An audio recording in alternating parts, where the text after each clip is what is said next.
Pemirsa PT Waskita Beton Precast Tbk atau WSBP mempercepat agenda pemulihan kinerja setelah mayoritas pemegang obligasi menyetujui relaksasi sejumlah rasio keuangan dalam rapat umum pemegang obligasi atau RUPO pada 2 Desember 2025. Persetujuan ini membuka ruang strategis bagi perusahaan untuk melanjutkan program pemulihan pasca restrukturisasi. Perseroan mendapatkan persetujuan mayoritas pemegang obligasi untuk pengesampingan sejumlah rasio keuangan yang berlaku untuk laporan keuangan 2025 dan 2026. Relaksasi tersebut mencakup current ratio minimal 1 kali, DER maksimal 2,5 kali, serta DSC minimal 100%. Manajemen menilai langkah ini memberikan ruang tambahan untuk memastikan program pemulihan berjalan sesuai rencana. Kepala Divisi Corporate Secretary Perusahaan, Fandi Dewanto menegaskan, RUPO menjadi forum strategis untuk menjaga komunikasi terbuka dengan investor obligasi. Ia menyebut persetujuan dalam RUPO memberi landasan penting bagi perusahaan dalam mengeksekusi agenda pemulihan pasca restrukturisasi. Fandi menilai fleksibilitas ini diperlukan agar perusahaan bisa fokus pada penguatan struktur bisnis sekaligus normalisasi kinerja keuangan. Adapun perseroan juga memperkuat pangsa pasar melalui perolehan proyek berkualitas dan pengembangan produk beton precast serta ready mix yang lebih inovatif. Selain itu, perusahaan mengoptimalkan layanan jasa konstruksi di berbagai wilayah operasional untuk mempercepat pemulihan. Manajemen memastikan komitmen bersama pemegang obligasi memungkinkan keberlanjutan usaha dan mendorong pemulihan kinerja secara optimal. Berbagai sumber IDX Channel.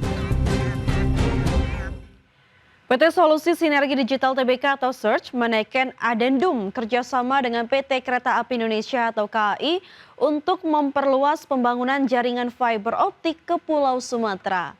Langkah ini melanjutkan proyek serupa di Pulau Jawa yang telah berjalan sejak kerjasama perdana pada tahun 2019 lalu. PT Solusi Sinergi Digital Tbk melalui anak usahanya PT Integrasi Jaringan Ekosistem resmi menandatangani adendum perjanjian kerjasama dengan KAI untuk pembangunan jaringan fiber optik di Sumatera. Perluasan proyek ini menjadi kelanjutan dari kontrak jangka panjang yang sebelumnya mencakup pembangunan dan pengelolaan jaringan serupa di sepanjang jalur rel kereta api Pulau Jawa. Manajemen menilai langkah ini sebagai momentum strategis untuk memperkuat konektivitas nasional. Presiden Direktur PT Solusi Sinergi Digital Tbk Yune Marketatmo mengatakan, keberhasilan model pemanfaatan jalur rel di Jawa menjadi dasar penerapan jaringan fiber optik di Sumatera. Ia menyebut kebutuhan pemerataan akses digital di luar Jawa semakin mendesak, sehingga ekspansi ini menjadi bagian dari komitmen perusahaan membangun infrastruktur konektivitas yang inklusif. Proyek ini diharapkan membuka peluang lebih besar bagi broadband terjangkau di wilayah yang terus berkembang. Adapun perseroan berharap pembangunan jaringan fiber optik di Sumatera dapat berjalan efektif dan aman sekaligus memberi manfaat langsung bagi masyarakat. Jaringan ini diproyeksikan meningkatkan kualitas layanan publik, menunjang pendidikan, memperkuat efisiensi logistik, dan mendukung pertumbuhan ekonomi digital daerah. Manajemen menegaskan ekspansi tersebut menjadi langkah penting memperluas basis konektivitas nasional perusahaan di luar Jawa. Berbagai sumber IDX Channel. Badan Pusat Statistik mengeluarkan peringatan mengenai peningkatan resiko gagal panen menjelang akhir 2025 yang dipicu oleh cuaca ekstrim. Berdasarkan perkiraan hasil kerangka sampel area padi, BPS memproyeksikan terjadinya kemerosotan luas panen padi hingga akhir tahun ini. Badan Pusat Statistik mengeluarkan peringatan mengenai peningkatan risiko gagal panen menjelang akhir 2025. Risiko ini dipicu oleh cuaca ekstrim dalam beberapa bulan terakhir yang telah menyebabkan banjir dan bencana alam, terutama di wilayah Sumatera. Deputi Bidang Statistik Distribusi dan Jasa BPS Puji Ismartini menyebut, bencana banjir dan tanah longsor yang kini melanda Aceh, Sumatera Utara, dan Sumatera Barat secara langsung berdampak pada gangguan lahan pertanian, termasuk persawahan atau pertanaman padi di wilayah tersebut. Berdasarkan perkiraan hasil kerangka sampel area atau KSA padi, amatan per Oktober 2025, BPS memproyeksikan terjadinya kemerosotan luas panen padi hingga akhir tahun ini. Luas panen diperkirakan turun dari 860.000 hektar pada Oktober 2025 menjadi 600.000 hektar pada November dan turun lagi menjadi 440.000 hektar pada Desember 2025. Jadi resiko atau potensi gagal panen ini berpeluang meningkat menjelang akhir 2025 termasuk di bulan November dan Desember 2025 yang memiliki resiko yang lebih besar karena terkait cuaca ekstrim ya, seperti adanya banjir, kemudian juga bencana di beberapa wilayah. Seperti yang kita ketahui di Sumatera ada di Aceh, Sumatera Utara, Sumatera Barat dan wilayah lainnya. Dan juga tentunya ini juga berdampak pada lahan pertanian khususnya sawah dan pertanaman padi. BPS juga memprediksi produksi padi dalam satuan gabah kering giling merosot dari 4,72 juta ton pada Oktober 2025 menjadi 3,37 juta ton pada November dan menjadi 2,47 juta ton pada Desember 2025. Produksi setara beras juga diperkirakan turun dari 2,72 juta ton pada Oktober 2025 menjadi 1,95 juta ton pada November dan 1,42 juta ton pada Desember 2025. Jakarta, Tim Liputan IDX Channel.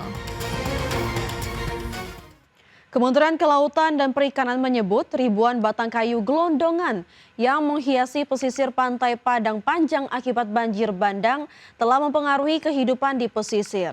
Selain mengganggu aktivitas para nelayan, keberadaan kayu gelondongan yang juga diduga hasil ilegal logging tersebut juga merusak ekosistem laut. Ribuan batang kayu gelondongan yang menghiasi wajah pantai Padang Panjang, Sumatera Barat menjadi perhatian khusus Kementerian Kelautan dan Perikanan. Kayu-kayu gelondongan ini terbawa arus dari kawasan hutan saat banjir bandang dan tanah longsor menerjang sejumlah wilayah di Provinsi Sumatera Barat. Direktur Jenderal Pengelolaan Kelautan KKP, A. Koswara menyebut keberadaan kayu-kayu tersebut telah mempengaruhi kehidupan di pesisir. Selain mengganggu aktivitas para nelayan, tumpukan kayu dengan berbagai ukuran itu juga telah merusak ekosistem laut. Meski saat ini tim Satgas Bencana telah melakukan tindakan kedaruratan, namun keberadaan kayu-kayu gelondongan akan menjadi pekerjaan rumah bagi KKP, terutama dalam hal pemulihan. Kami saat ini bersama dengan tim yang ada di sana, Satgas Bencana, saat ini baru melakukan tindakan kedaruratan, jadi tanggap bencana. Setelah itu mungkin ke depan data-data tentang rusaknya pesisir oleh kayu gelondongan ini juga menjadi PR bagi kita bagaimana memulihkannya lagi. Saya dengan teman-teman kemarin juga membahas bahwa yang harus kita pikirkan ke depan bukan hanya tanggap darurat, memulihkan lingkungan, kemudian mitra-mitra kita yang di mitra-mitra laut yang ada di daerah juga harus dikembalikan, dibantu ekonominya kembali. Nah itu insya Allah jadi perhatian. Proses pemulihan ekosistem laut akan melibatkan sejumlah pihak terkait dengan jangka waktu yang cukup lama.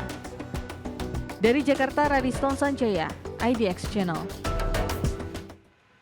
Pemirsa, Menteri Kehutanan Raja Juli Antoni menemui Kapolri Jenderal Listio Sigit Prabowo untuk meminta bantuan menyelidiki dugaan pembalakan liar usai banyaknya gelondongan kayu yang hanyut saat banjir di Sumatera.